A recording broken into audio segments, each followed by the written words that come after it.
All right, everyone, welcome to the sixth part of this Wealth OS or personal finance dashboard build out. This is the final part that we're going to build out today, and it's the investment portfolio section.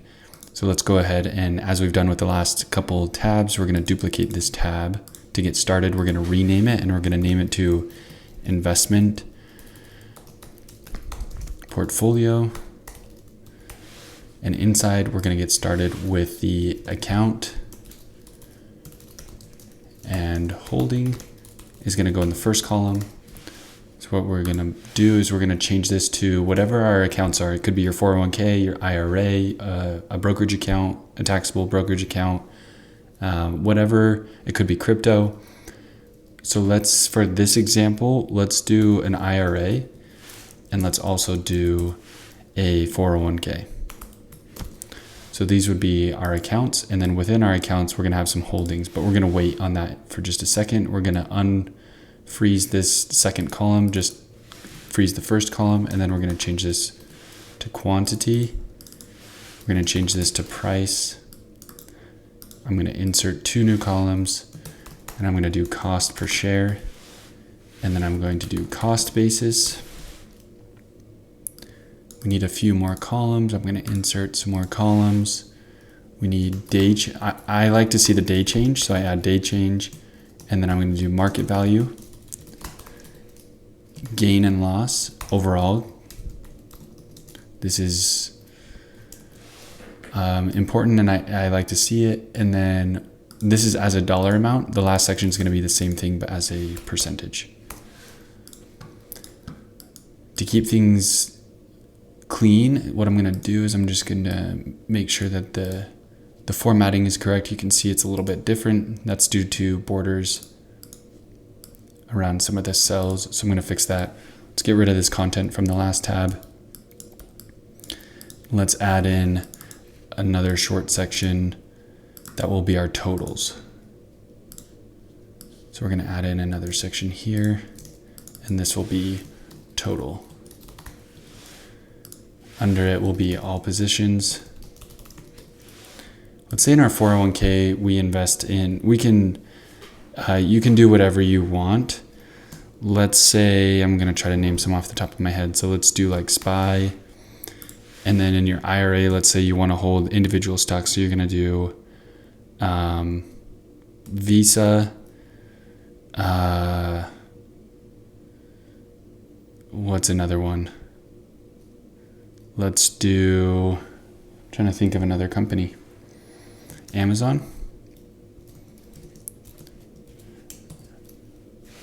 I believe that's Amazon. I could be wrong, but we will jump back in here in just a second. Let's put some hypothetical quantities in here. Let's actually do let's do like SCHG or something. SCHD, whatever you want. Anyway, you're also going to want to put a section for cash, because you're going to have probably some sort of cash, unless you can buy partial holdings inside of your account, which some brokerages allow, which is great. Let's say we have 10 shares. So we're going to reformat this. Number.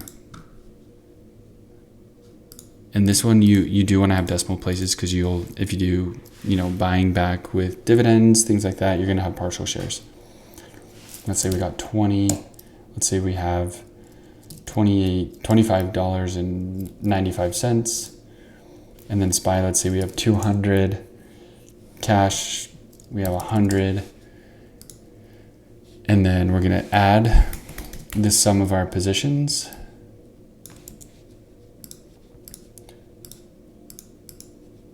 So this will be all of our positions here. Price is what we're going to do, is we're going to use a Google Finance formula here. And it will tell you the price. So this is the current market price. And then cash, you're going to input $1, because that's the value of cash. And to get this, you're going to do Google Finance, and then you just do the cell. That's why it's important to get the ticker symbol right. So there, oh, we're gonna just wanna do one.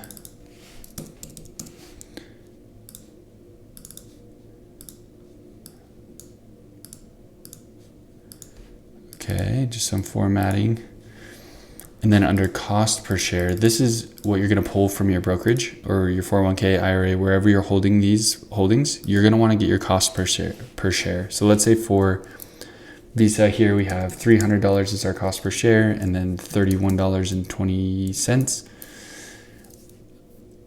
$1. And again, we're going to want decimal places on these. Let's say we were at 600 is our average cost per share. I'm going to quickly fix some formatting here. Make sure everything is the same. And this is going to be $1. From there, we're going to move into the cost basis.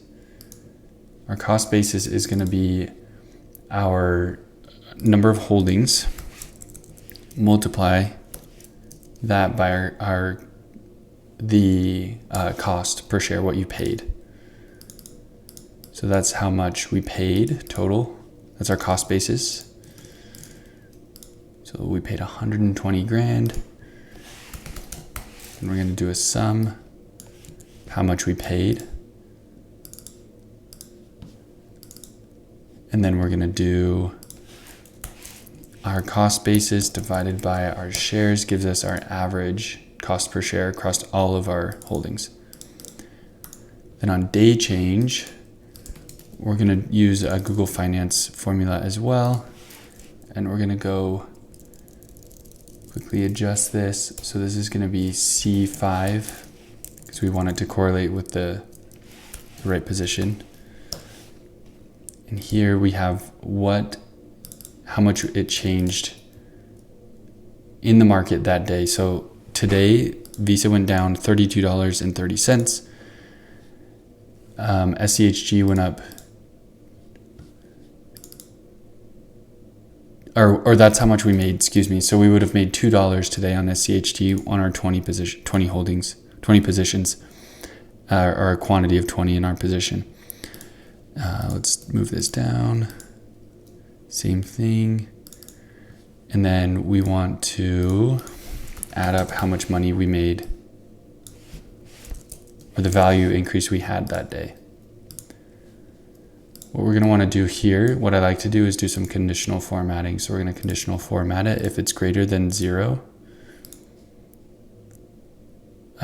Greater than 0. We're going to leave it green, and then we're going to add another one that says less than or equal to 0, and it's going to be red.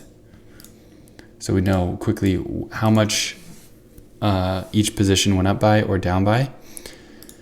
Then the market value is the price multiplied by the quantity that we have. So we're going to do price multiplied by the quantity.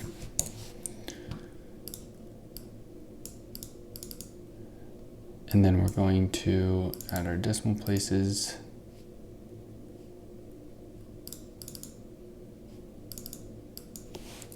Okay.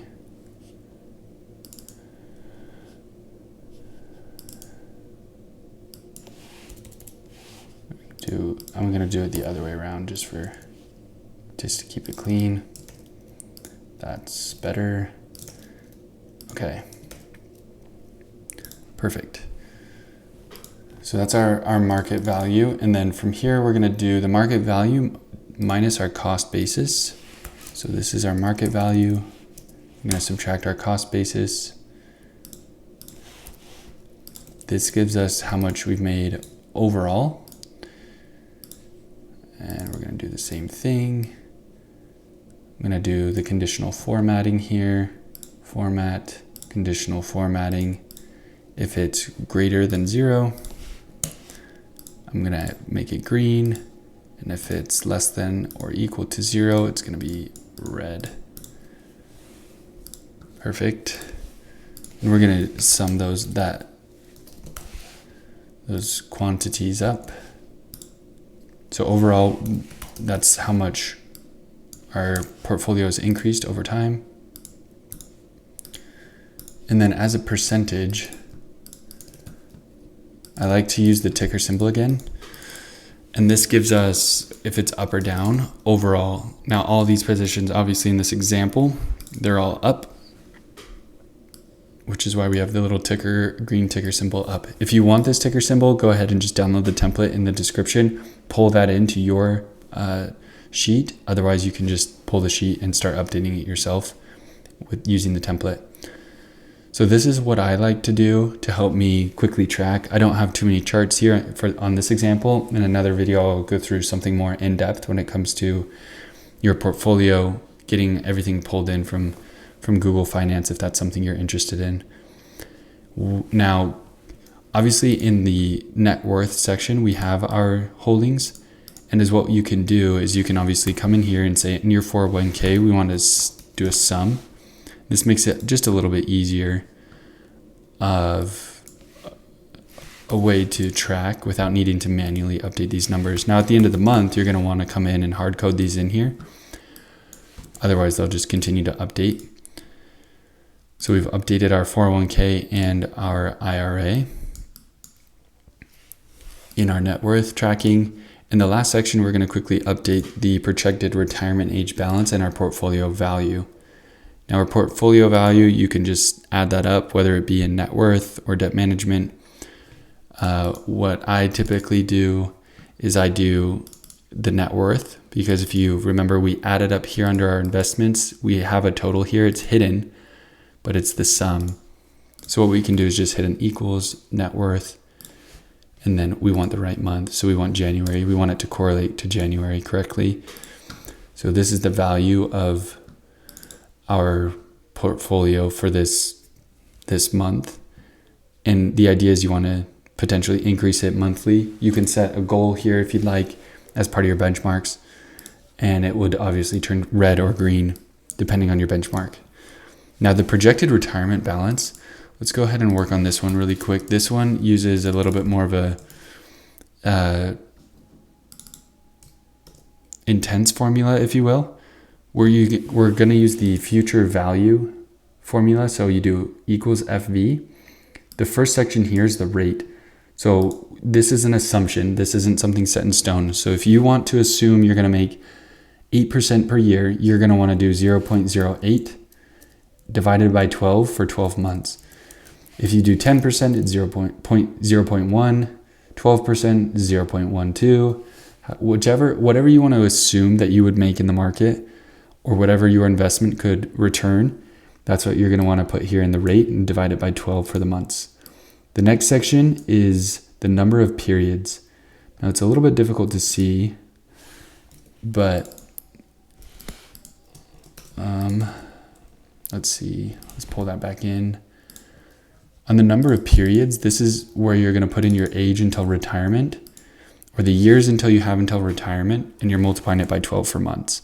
12 months in the year. So if it's 20 years till retirement, if it's 30 years to retirement, if it's 10 years, if it's 5 years, that's the number you're going to want to put here. For this example, let's just do 20.